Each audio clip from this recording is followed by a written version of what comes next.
I used an eclectic style while montaging the photographs to suggest the multitasking and confusion that 21st century personal electronic devices create. This is quite opposite to the complete and utter silence that I found on Mount Kenya. The silence is profound. All around me there was the silence of time, the silence of eternity, a wholeness that inspires the writer in Genesis to say, "The earth was formless and empty, darkness was over the surface of the deep." Up Mount Kenya, the silence was not alarming. It felt right, welcoming.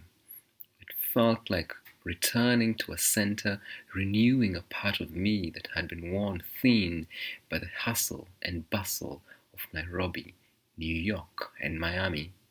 The silence was not an absence, it was a presence of something inexplicable, something larger than myself, and that gladdened me spiritually.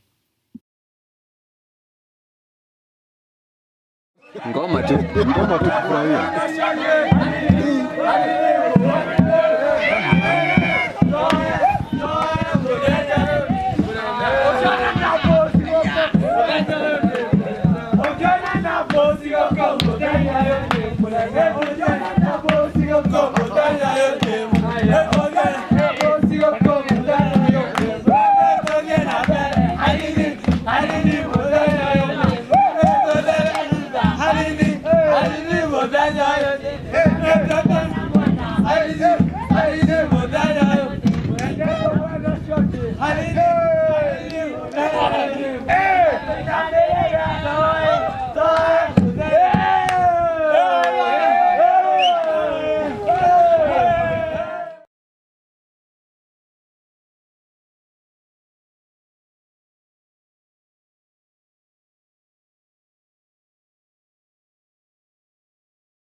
In the presence of all that natural beauty, I was amazed at the amount of trash on Mount Kenya.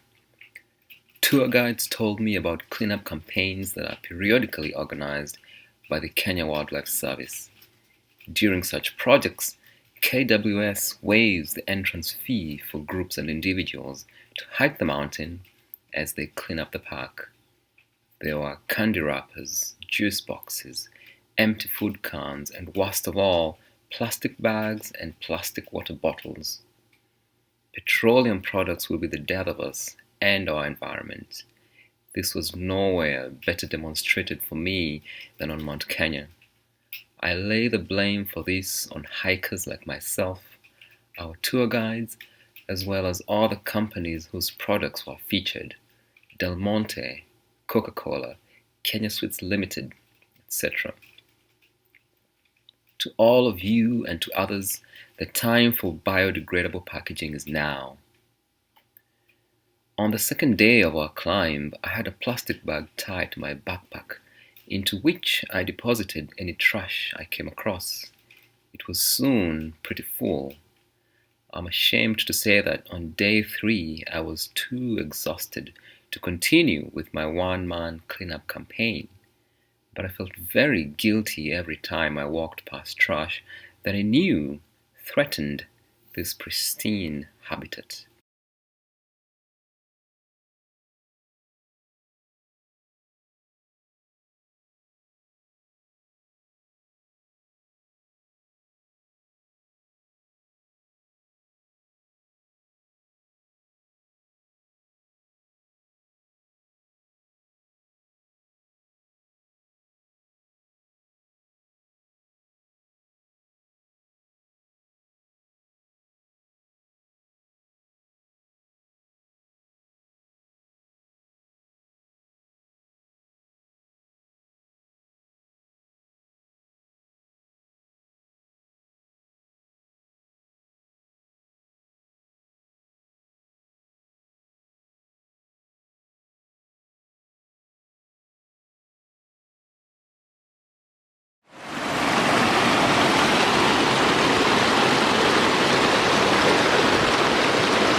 In my course on consuming African cities, I'm continually urging my students to elicit vernacular African voices and add them to whatever conversation they're having. In other words, how can students claim to be engaging in African studies when they listen to very few or no African voices? In this regard, on Mount Kenya, I sought out one of the most ubiquitous African songs, that of streams and rivers. This is the melody of the Nile, the Congo, the Limpopo, and the Rufiji. On Mount Kenya, the gurgling brooks are just commencing a long journey that will eventually take them through villages, towns, cities, factories, and eventually to the Indian Ocean. I listened and recorded their words. I drank from these voices and meditated on their presence, their clean water, as well as the danger that hikers like me pose to their continued survival. Despite the awe-inspiring presence of these wise and ancient Mount Kenya characters, I'm concerned about their continued survival.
Woohoo!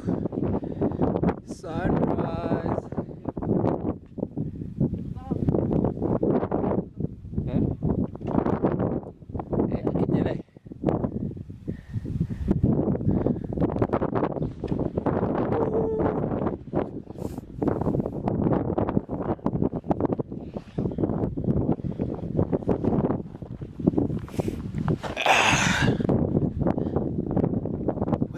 Hey, this is the most expensive sunrise ever. Eh?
Songs are absolutely central to my ascent up Point Lenana. When we woke up at 2:30 a.m. for 3 a.m. departure, I had no clue how challenging the last kilometer to the top would be. Our guides, James and Ephraim, gave final instructions about walking in single file and matching their pace. Halfway up, I was completely ready to give up. I was alternately very hot and very cold. My whole body felt exhausted, and yet I could not point to any single limb that was tired. It was the natural effect of low oxygen content. It was dark, and all I could see in the moonlight was more mountain. There were groups ahead of us, and I could not fathom how I would ever catch up with them, let alone cover the distance to the summit. 2/3 of the way up, I discovered a game-changing strategy. Turns out that if I hummed as I walked, I could distract my mind from how physically exhausted I was, as well as pace my breathing to my steps. I hummed Safari Amachueo. I hummed gospel tunes from my days in the Anglican church. I made up tunes that I no longer recall. When it was clear that I'd actually made it up the mountain, I was overcome by emotions. Tears welled in my eyes, and I kept humming and breathing and stepping.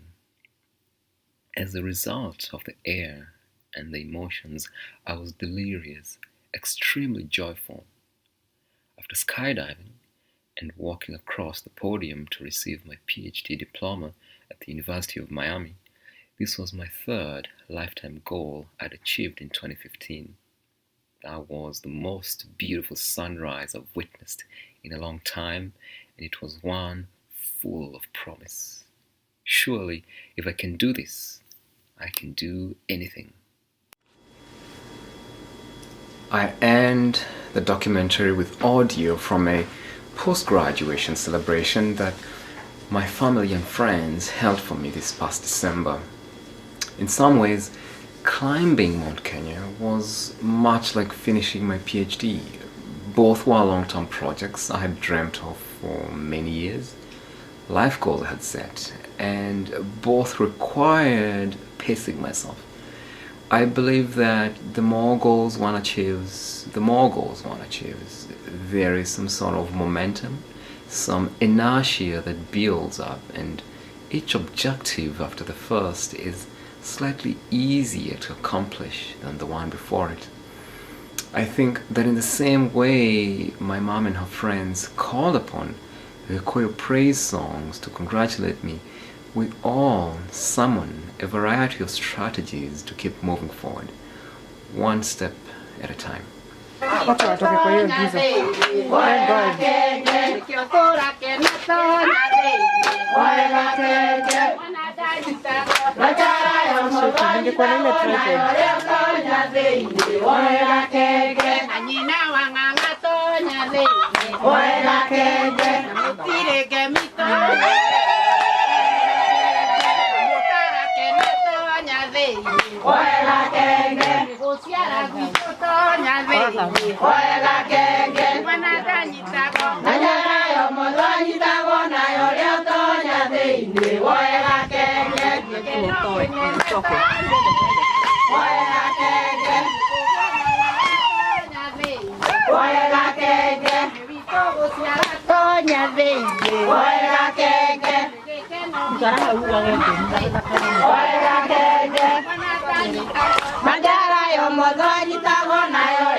Negociar agüita,